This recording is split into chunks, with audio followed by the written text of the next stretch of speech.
In root of the problem इस कहानी की शुरुआत में एक आदमी को एक घर के बाहर घर बेचने के लिए ऐड लगाते हुए दिखाया जाता है। इस आदमी का नाम पॉल है कि एक रियल स्टेट एजेंट है। दरअसल इसके क्लाइंट यहाँ पर आने वाले हैं, इसीलिए क्लाइंट के आने से पहले घर में जो कुछ प्रॉब्लम होती है ये उन प्रॉब्लम्स को ठीक कर रहा होता है ताकि क्लाइंट्स को दिखा सके कि यह घर बहुत अच्छा है। अब जब ऑल घर आता है तो उसे पता चलता है कि उसके अंकल की डेथ हो चुकी है। अंकल की डेथ से पॉल की पत्नी को बहुत दुख होता है और अपने अंकल के ऑफिस में जाता है, जहां पर पॉल के अंकल के एक दोस्त पर आए होते हैं। और यहां पर पॉल को पता चलता है कि उसके अंकल ने मरने के बाद उसके लिए सिर्फ एक प्लांट छोड़ा है, इसके अलावा कुछ भी नहीं। बोली जाने के बाद बहुत ज्यादा फ्रस्ट्रेटेड हो जाता है। दरअसल वह अपने अंकल की हर एक चीज का वारिस था और उसके अंकल ने उनके लिए पौधे के अलावा कुछ भी नहीं छोड़ा। और घर आने के बाद अपनी पत्नी से और कमेंट कर रहा हो तो उसे कुछ समझ नहीं आ रहा था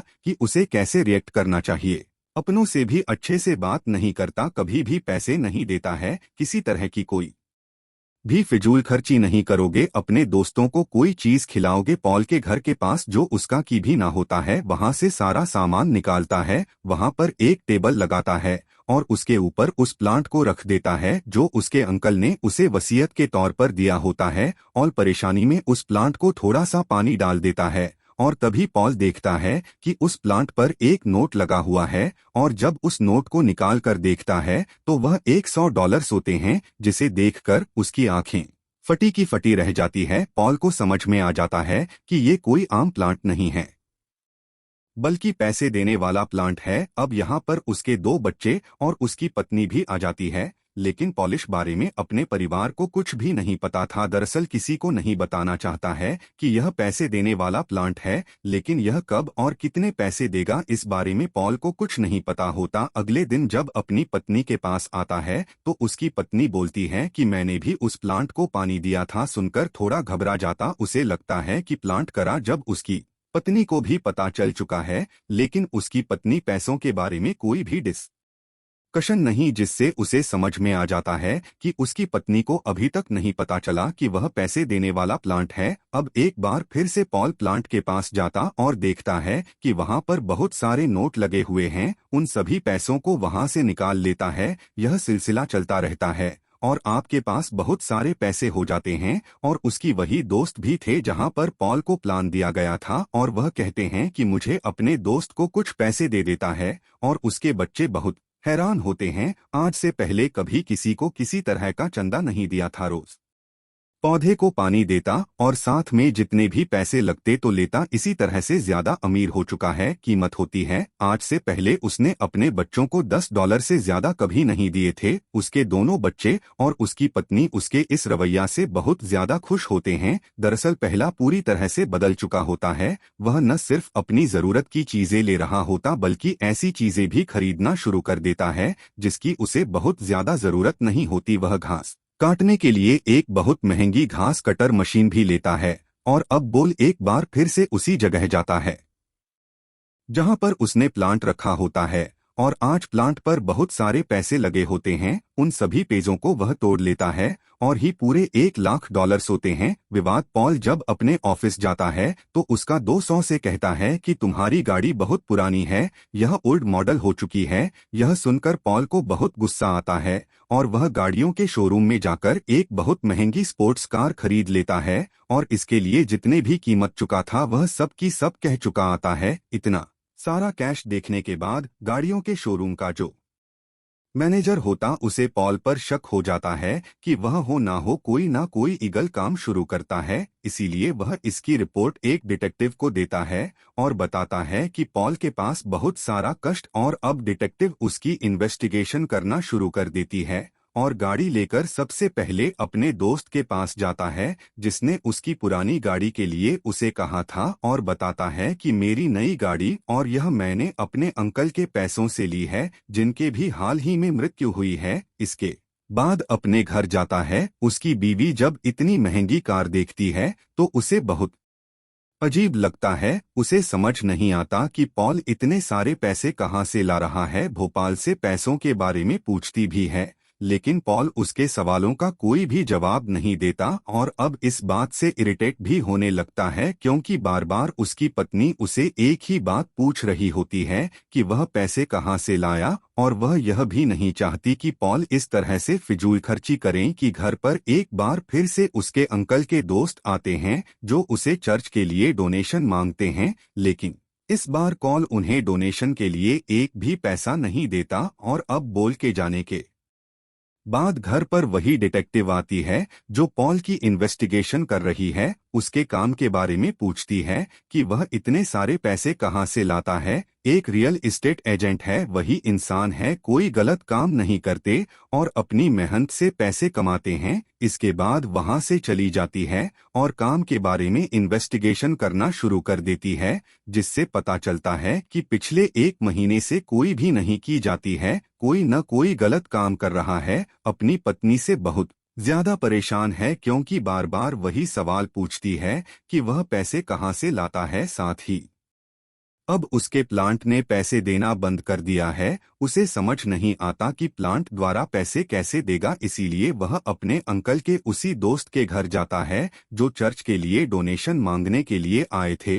और इस बार उन्हें डोनेशन के लिए बहुत सारे पैसे देता है क्योंकि उसे लगता है कि डोनेशन देने के बाद शायद एक बार फिर से प्लांट में पैसे लगना शुरू हो जाएं। पॉल के अंकल के दोस्त पॉल को कहते कि तुम्हें लोगों की ज्यादा से ज्यादा मदद करनी चाहिए, अगर तुम लोगों की मदद करोगे तो तुम्हारी जिंदगी में सारे दुख दूर हो जाएंगे। कॉल को उनकी बात अच्छी लगती है, इसीलिए वहां पर कुछ और पैसे रखकर चला जाता है, लेकिन जी पहुंच जाता है वहां पर डिटेक्ट आवाज आती है और वो टेबल के ऊपर देख लेती है जहां पर बहुत ज्यादा कैच रखा होता है। इसे देखकर न सिर्फ उसे पॉल पर बल्कि पॉल के अंकल के दोस्त पर भी शक हो जाता है। वही पॉल को दिखाया जाता है जो घर पर पूरी तरह से परेशान है, रात को सी नींद भी नहीं आ रही होती और एक बार फिर से प्लांट के पास जाता है। प्लांट पर अब भी पैसे नहीं लगे होते। पॉल को कुछ समझ नहीं आता कि प्लांट कब और कैसे पैसे देगा, यहाँ तक यू प्लांट के सामने पवित्र बाइबल भी पढ़ता है, लेकिन इसका कोई फायदा नहीं होता। अगली साल की बेटी को दिखाया जाता है जो बहुत ज्यादा उदास है क्योंकि पॉल को आज उसके साथ गेम के लिए जाना था, लेकिन पॉल उसके उठने से पहले घर से निकल गया था। पॉल को दिखाया जाता है जो एक कॉफी शॉप में होता है और जब वह कॉफी शॉप से बाहर निकलता है तो वहां पर हमेशा की तरह आज भी वही आदमी बैठा होता है जो होमलेस है, भोपाल से हमेशा पैसे मांग करता था लेकिन पॉलिसी कभी पैसे नहीं दिए थे, लेकिन आज वह उसे $100 से है, साथ ही उसके हाथ में जो कॉफी होती है वह भी उसे दे देता है। पॉल के जाने की बाद एक बार फिर से यहाँ पर डिटेक्टिव आती है, उस इंसान की नोट निकालती है जो अभी अभी पॉल ने उसे दिया था, जो कि $100 सोते ही एक बड़ी कीमत है। और यहाँ पर डिटेक्टिव को शक हो जाता है, उसे शक होता है कि हो ना हो इंसान पॉल के लिए काम करता है, इसीलिए उसे गिरफ्तार कर लेती है। वही पॉल को दिखाया जाता है जो ऑफिस अपने दोस्त के पास जाता, उसका प्लांट पैसे नहीं देता, इसीलिए उसे दोबारा से काम करना होगा। बार बार कॉल कर रही होती है और कॉल नहीं उठाता तो अपनी बेटी के साथ उस जगह आ जाती है जहां पर पॉल प्रशिक्षित के जरिए नीचे गिर जाती है, जिसे पॉल ने अपने तो उसकी कर कवर कर दिया था। हालांकि उसे इसे रिपेयर करवाना था, लेकिन तो रांची लापरवाही से काम किया करता था। वह अपने क्लाइंट को सेटिस्फाइड करने के लिए चीजों को कवर कर देता या टेम्परेचर उसे रिपेयर कर देता। और अब पॉल की बेटी ऊपर से नीचे गिर गई है, जिससे उसके हाथ में फ्रैक्चर हो जाता है। उसे हॉस्पिटल ले जाया जाता है। कॉल कर दो उसे सबके लिए पॉल को ब्लेम करता है। वह कहते हैं कि तुम्हारे कहने पर मैंने उस जगह को रिपेयर नहीं करवाया, अगर हमने उस जगह को रिपेयर करवा दिया होता तो आज तुम्हारी बेटी ऊपर से नहीं गिरती। रतन पॉल के दोस्त को कॉल पर बहुत गुस्सा आ रहा होता है, उनको भी अपनी गलती का एहसास होता है। वह अपनी पत्नी के पास जाता है और अब उसकी आंखों में आंसू होते हैं। दरअसल ने हमेशा इसी तरह से काम किए थे जिसकी सजा आज उसकी बेटी को मिली, लेकिन पॉल की बेटी को बहुत ज्यादा चोट नहीं होती। अगले दिन उसे डिस्चार्ज कर दिया जाता है और जब कॉल कर आता है तो देखता है कि उसका बेटा नाराज है क्योंकि वह अपनी बेटी के साथ गेम पर नहीं किया था। अपने बेटे से माफी मांगता है, उसका बेटा भी उसे माफ कर देता है और बोलता है कि अपनी पूरी जिंदगी को एक तरीके से जिएगा, वो डिसिप्लिन के साथ रहेगा।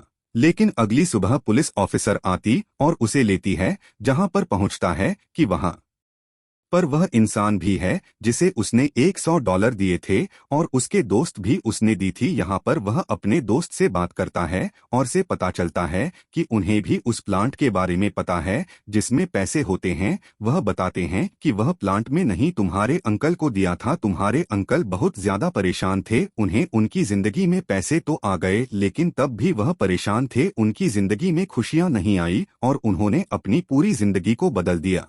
उन्होंने अपने दूसरों की मदद के लिए उनकी जिंदगी में खुशियां गई और मैं चाहता हूं कि तुम भी अपनी जिंदगी को इसी तरह से जियो। अभिनव को रिहा कर दिया जाता है क्योंकि पॉल को जो दोस्त होता है जो उसके साथ काम करता है उसने गवाही दे दी होती है कि पॉल के पास जितना भी पैसा था वह मैंने एक प्रॉपर्टी बेचकर उसे दिया था। इसीलिए पुलिस के यानी डिटेक्टिव के पास कोई भी सबूत नहीं होता कि पॉल कोई गलत काम करता है और जिनके पास जाता है जिसके लिए उसके दोस्त से डोनेशन मांगा करते थे बच्चों की होती है और यहाँ पर कॉल करता है कि उसकी जो स्पोर्ट्स कार है वह वह हमेशा इस और के साथ जुड़ा रहेगा, वह अच्छे काम करेगा, लोगों की मदद करेगा। यह सुनकर उसकी पत्नी उसका पूरा परिवार बहुत खुश हो जाते हैं। जिंदगी को सही तरीके से जीने का तरीका पता चल चुका है, उसे समझ में आ चुका है कि काम को हमेशा सही तरीके से करना चाहिए, अपने परिवार की देखभाल कर मेरे पास ही रहेगा। दरअसल ये कहानी सच्चाई को बयां करती है। कई बार हमें लगता है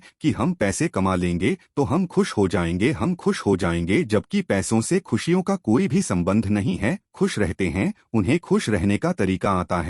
वह सिर्फ अपनी जिंदगी अपने जीते बल्कि वह अपने अपने आसपास के लोगों के लिए अच्छे काम करते हैं जिससे उन्हें खुशियां मिलती है। अगर हम भी अपनी जिंदगी को इस तरह से जी सके तो हम भी हमेशा खुश रहते हैं। तो यह पूरी कहानी film root of the problem की यह फिल्म रिलीज हुई थी। उम्मीद करते हैं कि यह कहानी आपको पसंद आई होगी।